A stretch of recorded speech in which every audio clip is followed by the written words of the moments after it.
Yo, crypto nation and mining family. Crypto nation and mining family. What's going on? Of course, like always, it's not financial advice. Yo, crypto nation and mining family. What's going on?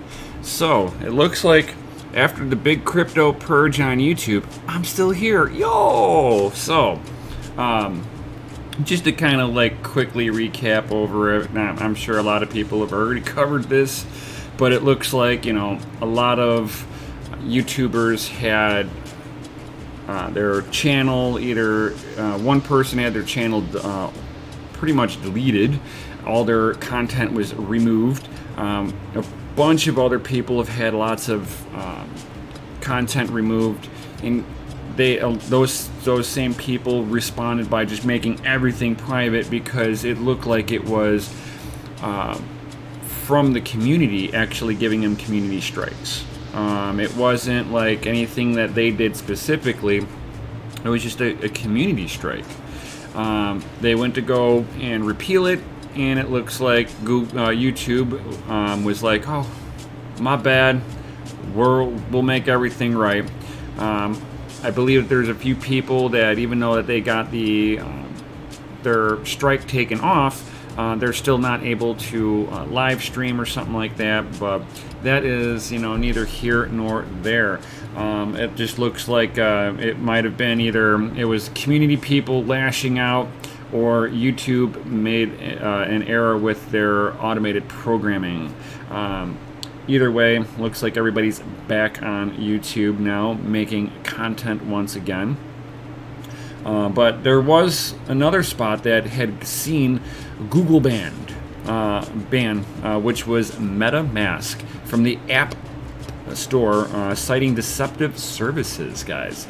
So Google reportedly cited their policy prohibiting cryptocurrency mining on mobile devices.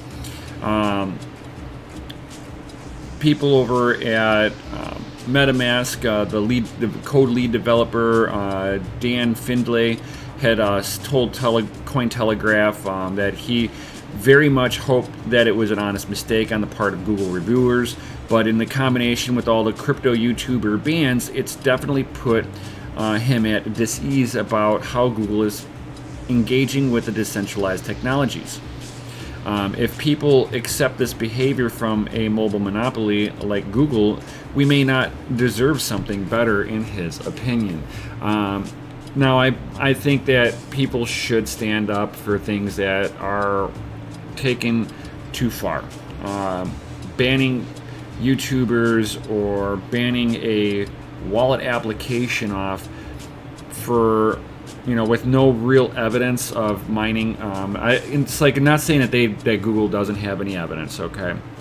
So they might have some analytic that shows some weird traffic coming off of their wallet.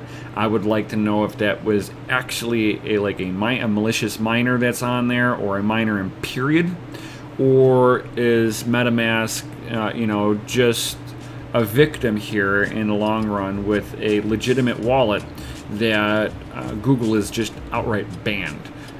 Why would, if they just outright just ban them, just citing whatever policy because it's their platform, then, it's like, what are they going to replace it with? Are they going to come up with their own wallet, conspiracy?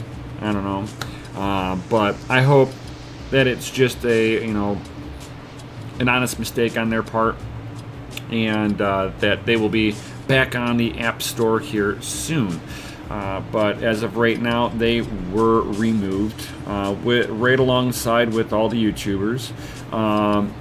So, and they're not, and Google is not the only one doing bans like this.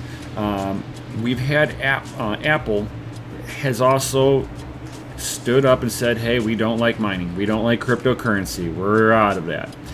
Which is fine until they sit there and start saying that that it's, looks like, after they removed the MetaMask, is applications like Coinbase going to be on the chopping block next because it's another cryptocurrency place that you can buy cryptocurrency. Are they going to sit there and say that they're doing something malicious on the background? It's hard to see at this point. But Coinbase CEO read this, and unfortunate to see, Apple seems to be eliminating usage of decentralized applications from the App Store. It's from a trust perspective from Apple, because they can't control it. They it's decentralized, open source. Whatever it may be, Apple doesn't have any control over the program, and it looks like they'll just go ahead and get rid of it off their platform. The centralized control. Some of the reasons why we are here in this space is to get away from the centralized control of people. But that's enough on the bans that's been going out. For that was a lot of cryptocurrency companies. Christmas gift to them. Some YouTubers, here, Christmas, you're banned. But moving right along, guys. So check this out. Canon is coming out with a 5 nanometer chip. And I believe Bitmain is also coming out with a 5 nanometer chip also. And you might think of, well, what does it matter to me what size chip they're on? Well, if you have a smaller chip, you have smaller pathways, smaller components in there, which means that it takes less power to power these components up to have a high hash rate. So looks like between Canon and Bitmain, they have locked horns and they are competing with each other directly, which is great. It'll help push a little bit of innovation from their side. To me, it's like I don't get. I'm a little bit more into ASICs myself. I do have some Bitcoin miners. I have some Litecoin miners, and they do their job very well. And if you can get them onto a smaller chiplet, you can save yourself power and maintain the hash rate. And in some cases, as we've seen over time, that they make it more efficient and the hash rate bumps up on it. Or they make it where it runs the same wattage and they bump the hash rate on it. That makes that more efficient in that matter, that they're actually taking the power that they're using and using it more efficiently. So that's why they went from the 10 nanometer to the 7 nanometer in the first place, and that provided a lot of efficiency within the Bitcoin mining rigs. So this, we will see the chips getting smaller yet, I believe, and they'll start packing more of them on there, because I think at some point that the chip will get so small that it won't have a lot of hash rate to begin with.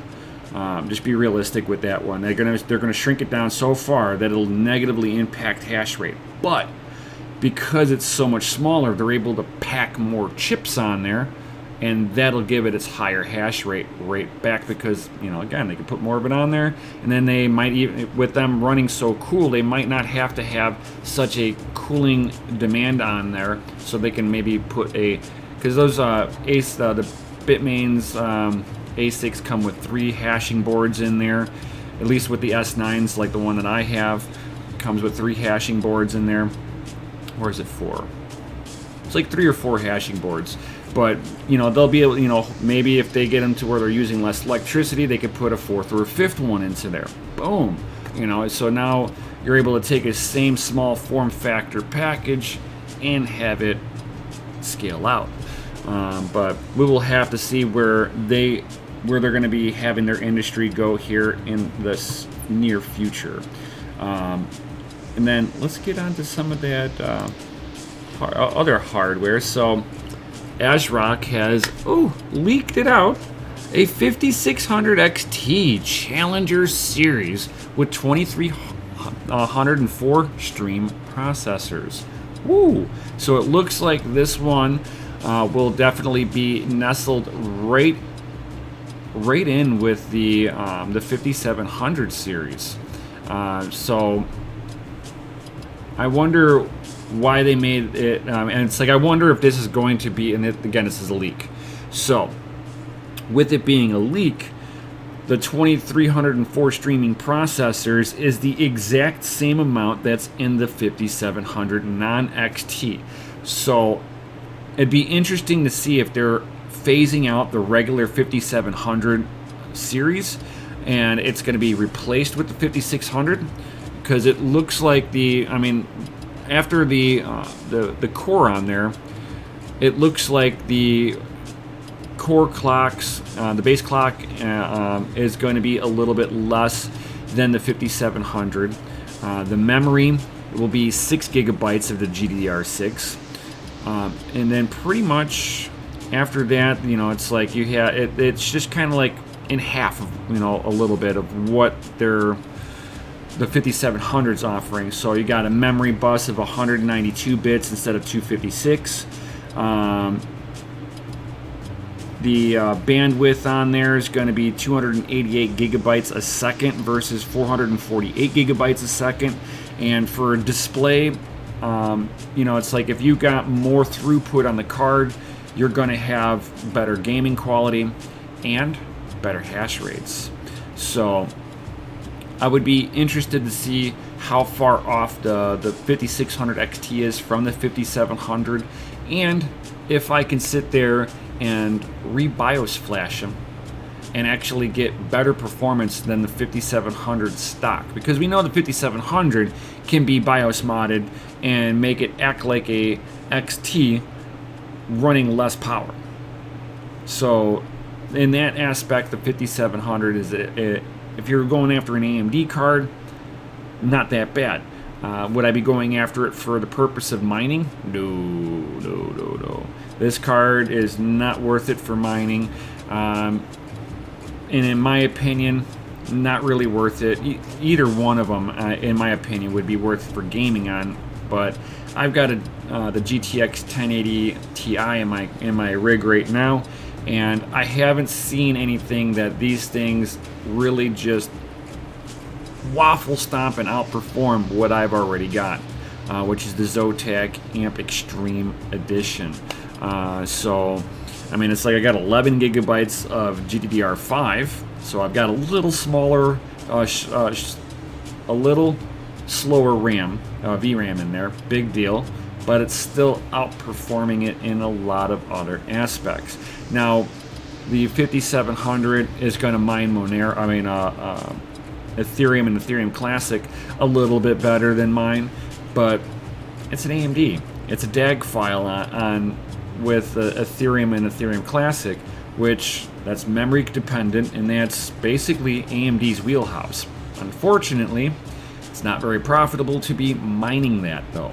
So my personal opinion, if you're wanting to do a pure AMD rig build, I'd probably be going after a 5700 series and BIOS modding it to make it act like an XT edition and get the best of both worlds. That would be me. But in the long run, NVIDIA. If I'm wanting to build a gaming rig, NVIDIA all the way with an AMD processor and a CPU in it. NVIDIA graphic card, AMD CPU. That the new Ryzen 9 or the new Threadripper, baller, dude. If you're wanting to build a brand new PC, those would be I'd have a hard decision on that. I still like my Threadripper a little bit better. It's just better for a workload, more for the enthusiast and extreme gamer, or say extreme overclocker or something like that. AMD all the way, guys. But talking about Ethereum and Ethereum Classic, guys, so if you guys haven't heard anything about this, the Agartha hard fork, they're going to be bringing Ethereum and the Ethereum Classic together. So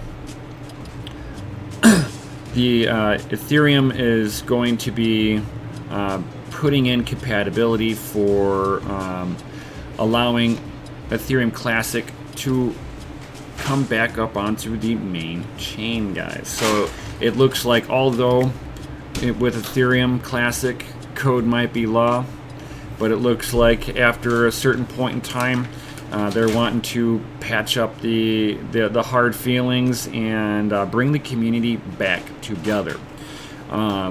Knowing a little bit behind what was going on and what split the community up in the beginning, which was the DAO hack. So it was a smart contract built on Ethereum, locked up a whole bunch of Ethereum into a contract, and then a hacker figured out a flaw within their contract. And what they were doing is it didn't move the coin out. It got the coin stuck into another contract, a child contract, for 30 days. And after 30 days, he would be able to extract the coins out of there. So Ethereum, Vitalik Buterin, he basically, before the contract ended and paid out the hacker the Ethereum, he rolled back the blockchain so that the victims weren't victims from the contract itself. And that's where the rift comes in. See, Ethereum rolled it back. Ethereum Classic did not. So they recognized that the coin went into this smart contract, and they recognized that the attacker got paid. So although that the person might not have been paid out in Ethereum, which held a higher value, they were paid out in Ethereum Classic. So that's kind of where the birthing of Ethereum Classic comes in, and the whole riff of people believing code is law. There was nothing wrong with Ethereum and how they implemented anything. It was the DAO and how they implemented their contract, how they wrote it. So they wrote it with a bug, and Vitalik Buterin and his team basically went, you know what, people are not perfect, you guys made a mistake in your code, we'll go ahead and reverse that, make it like it never happened. But it looks like now, after all this time, Ethereum Classic is going to be coming back on board with Ethereum. They were projecting that they were going to do a hard fork themselves earlier this year, where they were considering going on to SHA-3 algorithm, which is an FPGA dominated algorithm, so it would still be proof of work mining on there. But God knows what offers were made behind closed doors between Ethereum and Ethereum Classic to make them change their mind. So I mean, they're going to be they're going to be making sure that everything is going to be compatible between Ethereum and the Ethereum Classic, and they believe that that's going to be the success of the blockchain itself. So it looks like, if you guys are wanting to pay attention to this, they're going to be expecting their hard fork around January 15th. And at this time, you're going to have to follow the fork, because they've implemented stuff that if you don't follow their fork, the difficulty just jumps up on it, and you will not be able to effectively mine without moving forward with the expected fork. Also, they're going to be renaming from Ethereum Classic Labs. They want to rebrand to Ethereum Classic Core. So they want to have the core beliefs with Ethereum Classic, and then you have the bigger parent protocol, which will be Ethereum. So what's your guys' thoughts on all of that? Are you supporting Ethereum Classic? Let me know in the comments down and below, guys. I would be really interested to see what side of the fence you sit on. I know that I mined the heck out of that Ethereum Classic, as you guys all know. So let me know what you guys think. your comments down below. And while you guys are down there, certainly smash that lizardy like button, subscribe, hit the bell notification, and all that good stuff. And while you're down there, there's this awesome couple of links down there. One, it's for hotrodmining.com. Yo, come check it out. If you like the content that I produce, certainly hop on over there, get some cool t-shirts and hats and some PC repair equipment, guys. That always helps my channel out just a little bit, you know. Or there's also a Patreon link down there if you guys would like to join Mining After Dark with me and my home dog, Crypto Mikkel. We would be most appreciated to see anybody join in on the Patreon. And with that, guys, I'll definitely see you on the next one. Peace.